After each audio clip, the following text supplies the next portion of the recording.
Get your Dragon Ball Figuarts at Big Bad Toy Store at the link in the description.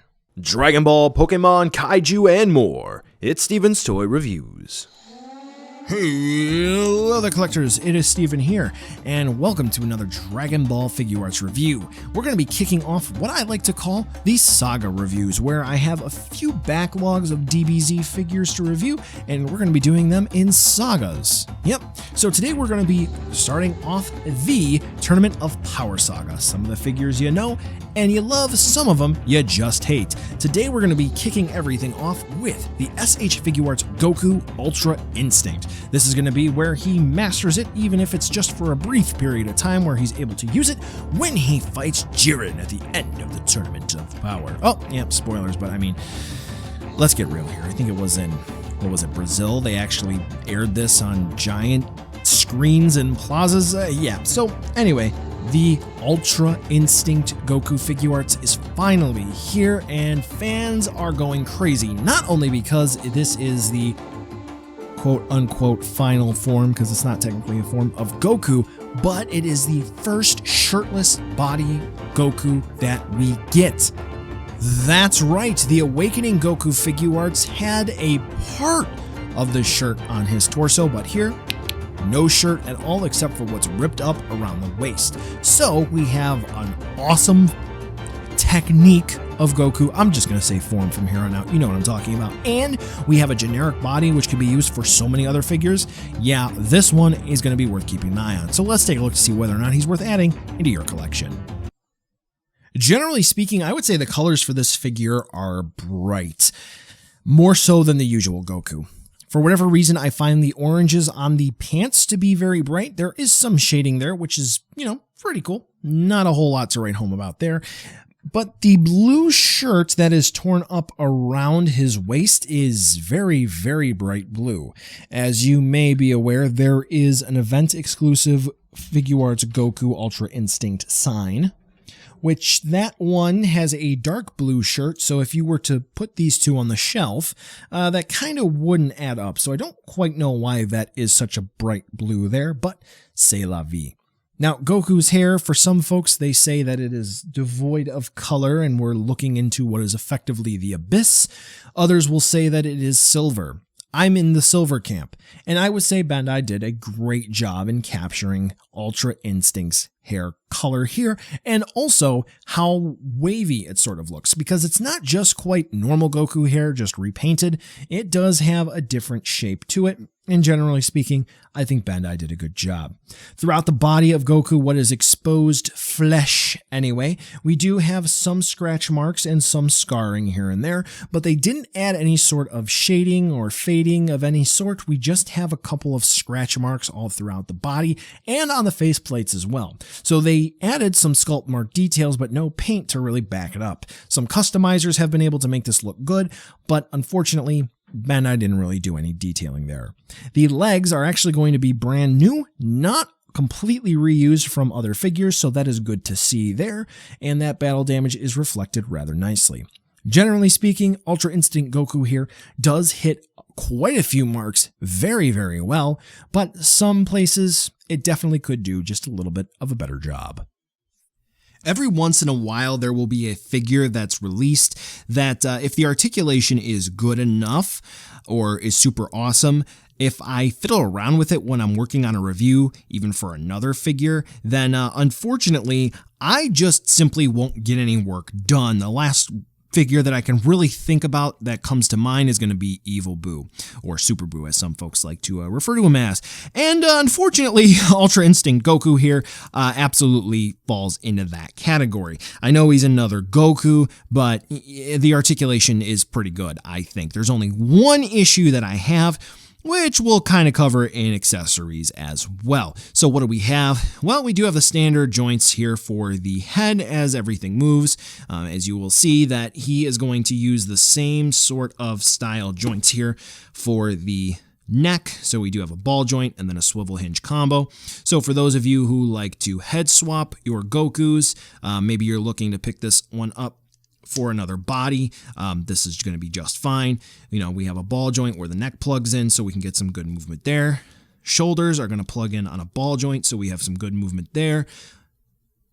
hinge, so they go out about that high. We do have a little bit of a butterfly swivel. And like I said, as you'll see in accessories, there is a bit of an issue.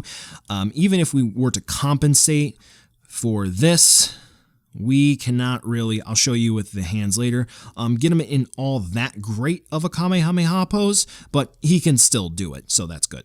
We do have a dedicated bicep swivel, which is great. We do have double hinge elbows, which sometimes want to work, sometimes don't. Standard Figuarts style wrist joint, which is going to be relatively tight on mine. So swivel hinge with a ball joint, so similar to the neck where the head plugs in, which is very good. Now, we do have a dedicated ab crunch, which works wonders, and that's going to help you achieve some of the poses that you would like to get, along with a ball-jointed waist. Yay! So if you really wanted to, you can spin Goku around. For the hips, we are going to have double swivel movement here. If you've ever disassembled them, you'll know that they are double swivels. We have free range movement forward and back. When it comes to side movement, that's going to be a little hindered, I would think, for doing the splits. You kind of got to push it. I'm worried about this floating piece rubbing into the upper thigh area, but we can get about that far. You can see it kind of pushes up in. I'm a little worried about damage, but it is okay. We do get dedicated thigh swivels, which if I leave the figure alone for a while, let's say I got to throw it back in the box, they do kind of stick and they stiffen up. And then once I push it a little bit, I get a good crack and then they move just fine. So that's good there. We do get double hinge knees on both, even this new sculpt here, which is fine. We don't get any articulation moving down, but we do get nice ball jointed ankles, so that's good, ankle rocker movement and toe hinges. So we're going to get the same basic Goku articulation, but new torso, which is going to give us better movement than you would anticipate. So thumbs up there. Time to talk about accessories, and it is basically going to be the same song and dance that we have had for pretty much every single Goku release so far, with the Karate Bug Man hands, Kamehameha hands, and the super wide splayed hands.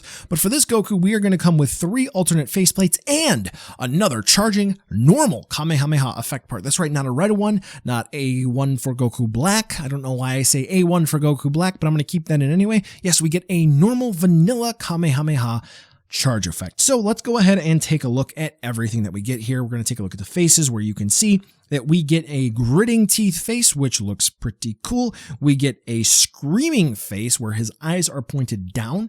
This is cool to recreate some shots from the anime, you know, those Japanese cartoons. And then we get the infamous looking off to the side face, which this is perfect. This is how it's done. Default out the box, we get a normal face where Goku is looking straight ahead, and then we get pretty much the same faceplate, recreating an iconic scene, or 2 or 5, from the anime.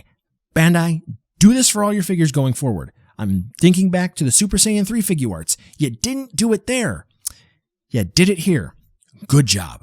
Now, alternate hands, here's Goku in a couple of poses, blah, blah, blah, blah, blah, blah, blah, blah, blah.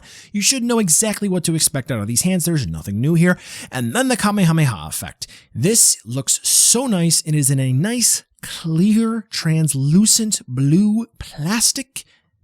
Looks so much better than the one that we got back with the original base form Goku when they were still using the 1.0 body molds. Mwah. Love it. Absolutely love it. So, for accessories, I mean, he comes with everything that he can come with. The only thing that I would like to have seen was maybe some sort of aura effect, but they've already made a whole bunch of different aura effects. You can mix and match parts to blue and white and blue and flame parts. So yeah, Goku pretty much comes with everything. But of course, you're going to maybe want to add a couple of extra pieces and parts here to your display. So if you're interested in some other effect parts, you know I got videos to help you out to make your decision. Now, with this being the first shirtless body for Goku, a lot of folks are going to be swapping heads to recreate famous battle scenes. And thankfully, with Goku at least, we can do a lot of fun head swaps. And generally speaking, there aren't going to be many issues with swapping heads, so yeah, I'm just going to throw a couple samples up here for you with the Ultra Instinct head on this body and different heads on the Ultra Instinct body. So yeah, I mean, once you get it, go wild, have fun, do whatever you're going to do. It'll work, trust me. Trust me. Now let's go ahead and round this review out with a size comparison. And to join him for this size comparison is Full Power Jiren. Power of the Shirtless Brothers here. Am I right? Yep, I am right. So this way you're going to be able to get a good idea of how big Goku will be with some other figures on your shelf, especially if you want to pose them with Jiren. So buy now, skip, or wait for a deal. Goku looks great.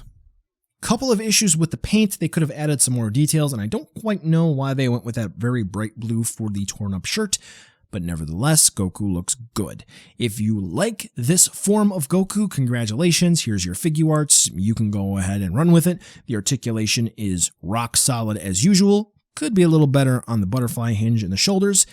Looks-wise, he's great. Accessories, couldn't ask for much more. Price, maybe should be around 50 instead of 60, but still, this is the figure to get. Yeah, that's about it. It's good. I don't have much else to say except for please hit like and subscribe and follow me on social media. All right, thank you. Let's go ahead and take it to the end card. Well, collectors, that brings us to the end of the video today, and I just wanted to take a second to thank you so much for watching. Now, you've heard a lot from me. I'd like to hear a little bit from you. Drop in the comments down below whether or not you liked it, you hated it, or maybe you were somewhere in between. I also want to take an extra second here for a nice, humongous thank you to all the patrons for SDR over the last month who have really helped the channel grow into what it can be today. So to all of you, 2 big thumbs up. Thank you very much. And now the end card should be popping up, which will give you a few clickable links, like maybe to subscribe or head on over to my Patreon, or some short URLs like to my social media or to my Teespring store. There's also a video I hand selected for you, so if you want to watch another STR video, I hand selected some good content for you to watch, so definitely check out that video. Thank you again so much for watching, and I'll catch ya in the next video.